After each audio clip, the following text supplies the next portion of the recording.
یہ وقت آنے والا ہے جب دونوں انگوٹھے باندھ دیے جائیں گے، جب ناک میں روئی ٹھونس دی جائے گی، جب چٹے لباس میں کفن دیا جائے گا، جب غسال کے سامنے بے بس پڑے ہوں گے۔ یہ محل، یہ کوٹھیاں، یہ بنگلے جس کو سویر شام لگ کے حلال حرام کی تمیز کیے بغیر بنایا تھا، غوث اعظم رضی اللہ تعالیٰ عنہ بولے مکان بنا رہا ہے، بسیں گے اور حساب تو جا کے دے گا۔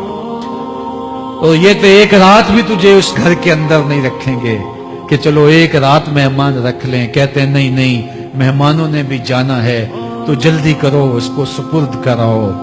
وہ تو تیرا لباس بھی پھاڑ کے اتاریں گے، خود غسل دینے کے لیے تیار بھی نہیں ہے، تجھ سے خوف آنے لگا ہے۔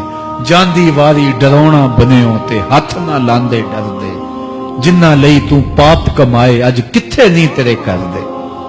آج تو وہ تیرے ساتھ تجھے غسل دینے کے لیے آمادہ نہیں ہے۔ اولا لکا فاولا ثم اولا لکا فاولا، تیری خرابی آ پہنچی، ہاں تیری خرابی آ پہنچی۔ ایحسب الانسان ان یترک سدی، انسان دنیا میں یہ گمان کرتا ہے اس کو سدا چھوڑ دیا جائے گا۔ آج تو مسلمان ہے، آج تو شہزادہ ہے، آج تو بادشاہ ہے، آج تو زوراور ہے، آج تیری طاقت کے کیا کہنے، آج شیروں کو تو نچا لیتا ہے، ہاتھیوں کو تو بٹھا لیتا ہے، تیری صورت نکھرتی ہے، تیرے ہونٹ گلابی ہیں اور تیری نرگسی آنکھیں ہیں، تیرے ریشمی بال ہیں اور تیری خوبصورت رنگت ہے، تو چال چلتا ہے تو لگتا ہے قیامت چل رہی ہے، تیرا قد رانا جو ہے وہ صنوبر کو شرماتا ہے، تیری گفتار کے تنتنے ہیں۔ جس نے اتنی خوبصورت شکل ماں کے رحم میں بنائی، کیا وہ ہڈیوں کو جوڑ کے دوبارہ انسان نہیں بنا سکتا؟ وہ دوبارہ انسان بنائے گا اور پھر تجھے اپنے حضور کھڑا کرے گا۔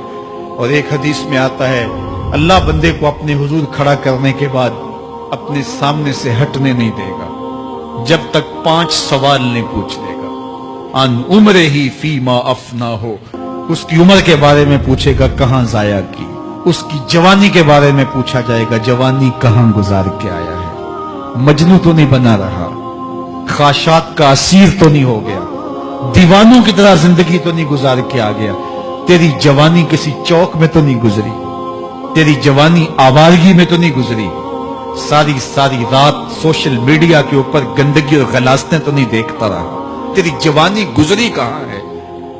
اگر کوئی جواب نہ ہوا تو پھر کیا جواب دے گا؟ اور وہ کتنا خوش نصیب ہوگا جو کہے گا مالک میری جوانی سجدوں میں گزری، میری جوانی قیام میں گزری، میری جوانی رکوع میں گزری۔ جوانوں اپنی زندگی کو مالک کی دہلیز پہ لے آؤ، جوانی وہی ہے جو مالک کی چوکھٹ پہ گزرے۔ اپنے دل کا تعلق جوڑو، عشق کرنا ہے تو پھر آمنہ کے لال سے کرو، محبت کا رشتہ ان سے جوڑو، تعلق کا ربط ان سے قائم کرو، جوانی کو دین کی راہ پہ ڈالو۔ اللہ اکبر، سنو میرے حضور کا فرمان، انا حبیب اللہ، میں اللہ کا حبیب ہوں۔ پھر فرمایا الشاب التائب حبیب اللہ، جو جوان جوانی میں توبہ کرے وہ بھی اللہ کا حبیب ہے۔ آؤ اللہ کے حبیب بن جاؤ۔ جب آپ اپنی ساری زندگی اللہ کے نام کر دیں گے تو پھر وہ پوری کائنات تمہارے نام کر دے گا۔ کی محمد سے وفا تو نے تو ہم تیرے ہیں، یہ جہاں چیز ہے کیا لوح و قلم تیرے ہیں۔